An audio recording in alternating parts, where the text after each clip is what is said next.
The 4 personality traits of six-figure entrepreneurs. Now, this is something that my first ever mentor taught me.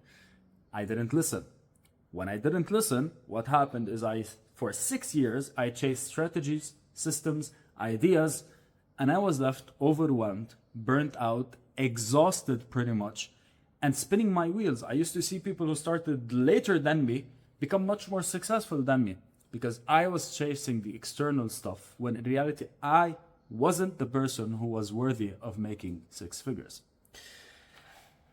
So, without further ado, the first personality trait of a very successful entrepreneur generally. And this is something that I see within my clients, especially the people who go to 6 figures very quickly. So I have clients who take some time, full transparency. I have clients who take 6 months, 8 months to go to 6 figures. But I have other clients who pretty much take 2 months, 3 months max. And the thing that I realized between the people who go fast versus the people who go slow is that the people who go fast understand the difference between a problem and a symptom. And they always work on problems, not symptoms. So here's an example. Actually, I'm going to take an example of an actual client of mine. So one of my clients reached out to me and he was like, Arnold, I need more views. By the way, this was a while ago. I need more views on YouTube. When we sat down, I told him, why do you need more views on YouTube? He said, I'm not getting conversions and people booking on my calendar. Interesting. So he wanted more views on YouTube to get more people giving him money in the backend. I asked him, how many subscribers do you have on your email list? He said 2,000. I told him, okay, great. So from the 2,000, how many people are booking? He said, no one. I told him, okay, great. So you have 2 options. You have the option of fixing your emails so people book from your emails, or you have the option to go out and get more views so more people watch your videos, more people subscribe to your email list, and more people sit in the email list without booking with you. And he was like, it makes sense when you see it that way. But for us, by the way, I do it. I still do it every day. Every day I catch myself fixing symptoms, not problems. Every single day in our business, we look at symptoms rather than looking at problems. And the problem with symptoms is as many times as you solve it, you never get to the root cause. So more stuff comes up. A simple example, let's say you have a bacteria in your gut. Cool? Leading to nausea, leading to diarrhea, leading to whatever it is. I'm not going to go into all of the details on this video. You have a bacteria in your gut. Cool? Because of the bacteria, you get some fever. And you're like, oh, I have some fever. Let me take a pill for fever. You take a pill for fever, fever goes away. A couple of days later, you have stomach pain. Oof, I have stomach pain. Let me take a pill or let me do some medicine for my stomach pain. You take medicine for the stomach pain. Stomach pain goes away. And then a couple of days later, you feel bloated. You're like, let me take a... And more stuff is going to come up because you haven't dealt with the simple thing, which is the bacteria in itself. And all maybe that it required is a special drink to take care of the bacteria. That's it. I'm not a doctor. I was going to be a doctor, but I am not fundamentally. So if you want to move like a 6-figure or even 7-figure entrepreneur, you need to start understanding the difference between thinking about symptoms versus thinking about problems.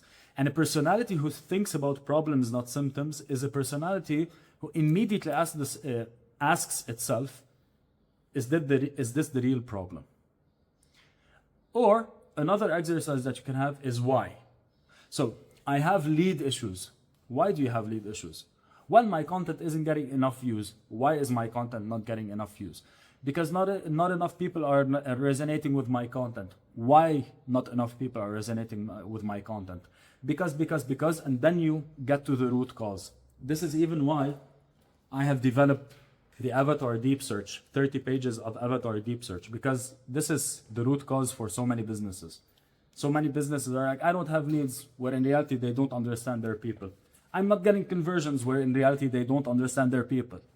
So think about problems, not symptoms. First personality trait. Second personality trait.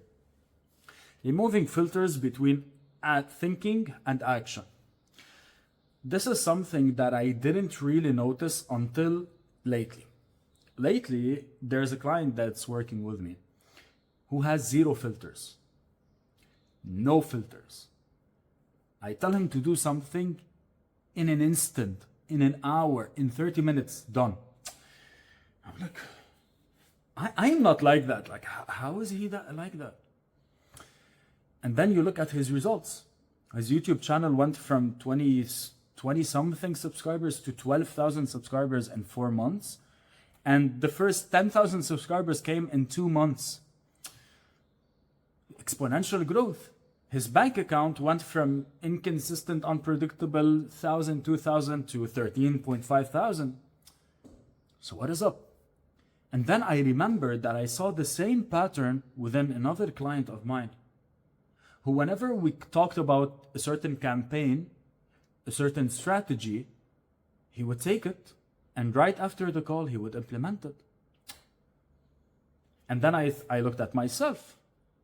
And when I looked at myself, for example, yesterday, I was fried. I had an entire day where I had sessions with my mindset coach, going deeper into our beliefs, etc., because I am someone that hires people and I value other people's work. And I was working on my own mind. And I was exhausted. But then I thought, like, today is Friday, I want to do an offer post. So boom, sat down, wrote an offer post. Wasn't the sexiest, wasn't the best, put it together. And it's online now, right now, and I have people coming in from it. There's a very fine line between thought and action. Sometimes we put a wall between thought and action. 6-figure and 7-figure entrepreneurs and personality traits, they don't have a wall. If the thought makes sense, we take action. No thinking, no thinking, no thinking. And what's standing between you and the action is not that you're not ready, is not that you don't have enough data.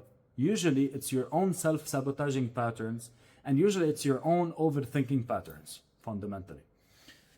So, number 1, solve problems, not symptoms. Number 2, remove the filters between thinking and action. Number 3, aware of their own loops. This is something that I am heavily working on right now because I am scaling. I am at the stage from scaling to from $250,000 per year to approximately $600,000 per year. You need to become aware of your self-destructive loops as a 6 or as a 7-figure entrepreneur. You don't really need to deal with them 100% yet, but you need to become aware of those things. Because if you don't become aware of them, they will keep on governing your life without you knowing. Here's a simple example. You make money. And out of nowhere, every time you make money, something comes up where you have to spend the money.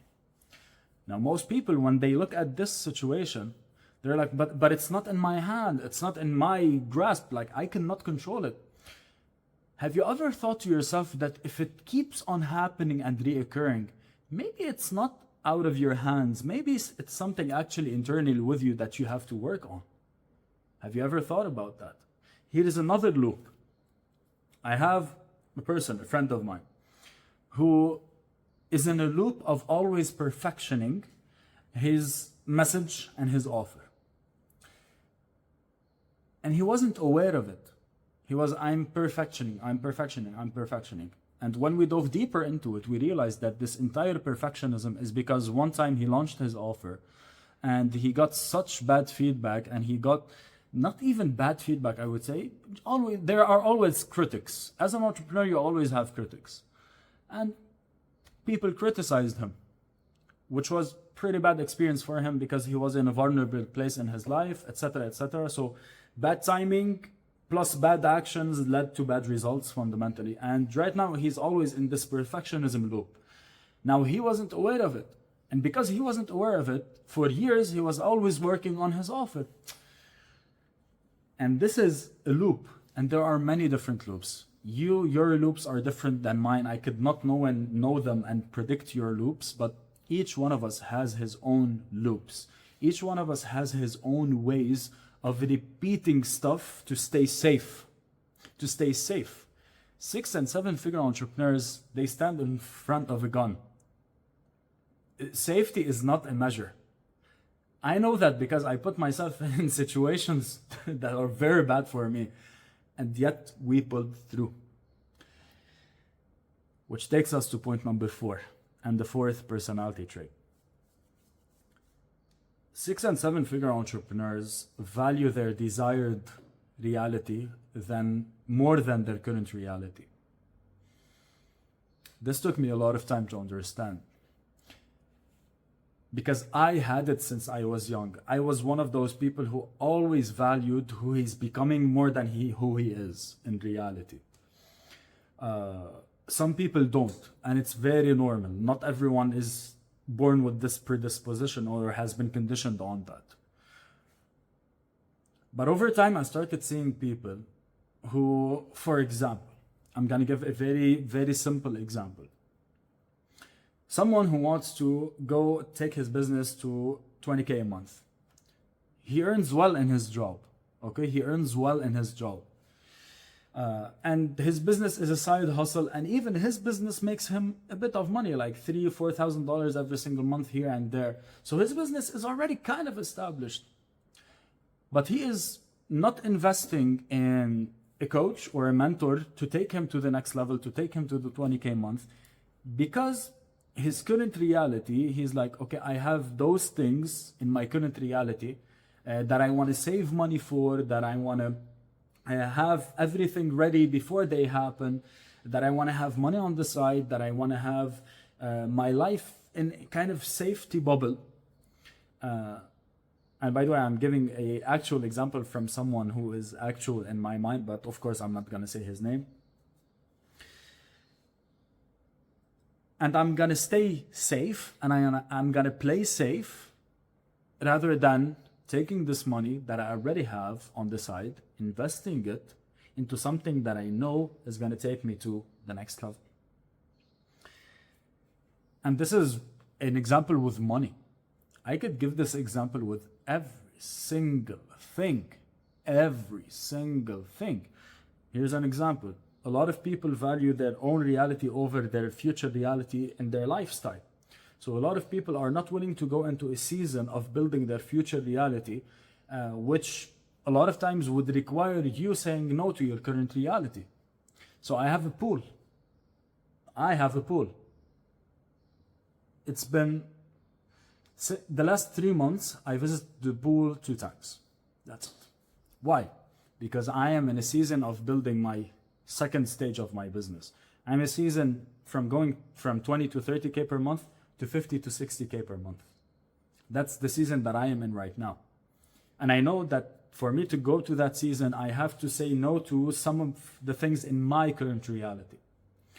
And this is a very important personality trait for 6 and 7 figure entrepreneurs. They know how to say no to their own current reality in order to say yes to their future reality. So to sum it all up, first personality trait focuses on problems, not symptoms.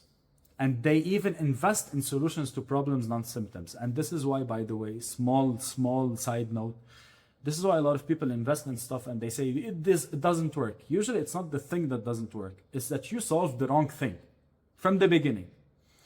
So 1, solving problems, not symptoms. 2, removing filters between thought and action.